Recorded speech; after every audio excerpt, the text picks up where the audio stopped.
Kadang ketika kita beli buah di pasar, ada yang rasanya manis dan ada yang rasanya masam.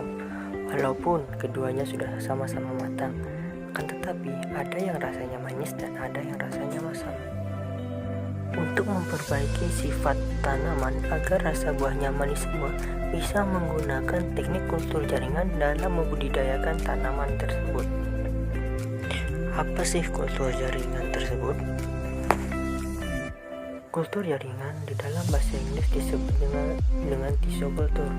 Kultur adalah budidaya, sedangkan jaringan adalah sekelompok sel yang memiliki bentuk dan fungsi yang sama, atau biasa disebut dengan orang yaitu budidaya tanaman di dalam wadah gelas. Secara lengkap, kultur jaringan yaitu teknik perbanyakan tanaman dengan cara mengisolasi bagian tanaman seperti bagian embrio, biji, daun, umbi maupun akar dengan menumbuhkannya pada media buatan yang banyak mengandung hormon dan zat pengatur tumbuh secara aseptik atau steril pada wadah yang tertutup, hingga bagian tanaman dapat memperbanyak diri dan bergenerasi menjadi tanaman lengkap. Lalu kok bisa jaringan ditanam dan tumbuh seperti indukannya? Hal ini disebabkan karena tanaman mempunyai sifat totipotensi, yaitu kemampuan setiap sel pada tumbuhan untuk tumbuh menjadi individu baru yang sempurna jika ditempatkan di lingkungan yang sesuai. Teori totipotensi dikemukakan pada tahun 1898 oleh seorang ahli fisiologi Jerman bernama Gottlieb Habermas. Lalu apa sih tujuan kultur jaringan? Yaitu yang pertama, kultur jaringan dapat memperbanyak tanaman dengan sifat seperti induknya.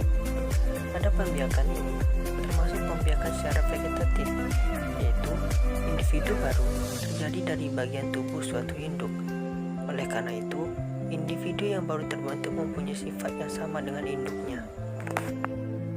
Yang kedua yaitu perbanyakan tanaman dengan teknik ini membuat tanaman bebas dari penyakit karena dilakukan secara aseptik dan steril. Yang ketiga yaitu penggunaan metode ini sangat ekonomis dan komersial karena bahan tanaman awal yang diperlukan hanya sedikit atau satu bagian kecil yang menghasilkan turunan dalam jumlah besar, sehingga penyediaan bibit dalam jumlah yang besar tidak memerlukan banyak tanaman induk. Lalu ada kegunaan kultur jaringan di bidang lainnya, yaitu yang pertama di bidang penggunaan tanaman, yaitu untuk meningkatkan keragaman genetik seperti induksi variasi sama klonal, induksi mutasi. Yang kedua di bidang bioteknologi tanaman. Teknik kultur jaringan sangat diperlukan untuk meregenerasikan sel tanaman yang telah direkayasa genetiknya menjadi tanaman transgenik. Yang ketiga yaitu di bidang pengendalian penyakit tanaman. Kultur jaringan dapat menghasilkan tanaman yang bebas patogen, yaitu melalui kultur meristem. Kemudian yang keempat yaitu di bidang konservasi, yaitu kultur jaringan dapat digunakan untuk memperbanyak tanaman yang hampir punah atau menyimpan plasma nutfah. Lalu apa saja kelebihan kultur jaringan? Yaitu yang pertama, karena kultur jaringan menggunakan bagian dari induknya, maka akan menghasilkan tanaman yang sama dengan induknya. Kemudian, yang kedua tidak bergantung musim tanam. Yang ketiga, tidak memerlukan media yang luas karena biasanya ditanam di dalam wadah. Kemudian yang keempat menghasilkan banyak tanaman. Yang kelima, tidak akan merusak pohon induk karena hanya menggunakan sedikit bagian pohon induk.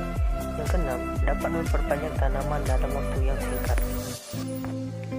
Kemudian apa saja kelemahan kultur jaringan? Yaitu yang pertama, membutuhkan biaya operasional dan fasilitas produksi yang mahal. Kemudian yang kedua, membutuhkan tenaga kerja yang khusus dan terampil. Dan yang ketiga, harga bibit hasil kultur jaringan lebih mahal dibandingkan hasil konvensional. Ada beberapa cabang ilmu yang berperan dalam kultur jaringan, yaitu yang pertama fisiologi, genetika, botani, histologi, dan banyak lagi.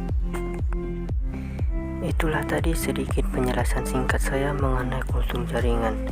Mohon maaf atas segala kekurangan. Saya ucapkan terima kasih. Assalamualaikum warahmatullahi wabarakatuh.